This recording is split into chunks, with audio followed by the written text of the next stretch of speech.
আজকাল social media খুললেই একটাই নাম, ককরোচ জনতা পার্টি। কেউ হাসছে, কেউ মিম বানাচ্ছে, আবার কেউ এটাকে দেশের ভবিষ্যৎ বলছে।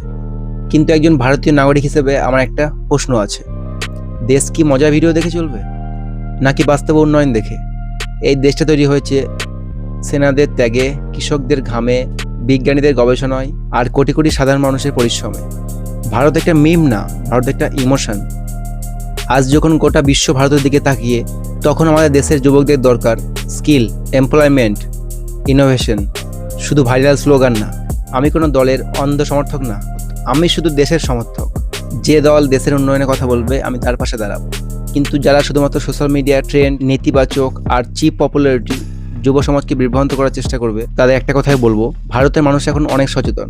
এখনকার যুবক চাকরি চায়, নিরাপত্তা চায়, সম্মান চায়, বিশ্বের সামনে শক্তিশালী ভারত দেখতে চায়।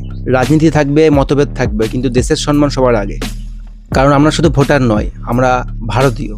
আর একজন ভারতীয় হিসেবে আমি চাই দেশ এগিয়ে যাক, যুব সমাজ শক্তিশালী হোক, আর ভারত বিশ্বের 1 নম্বর শক্তিশালী হয়ে উঠুক। আপনি যদি মনে করেন দেশের স্বার্থ সবার আগে, তাহলে ভিডিওটা শেয়ার করুন। জয় হিন্দ।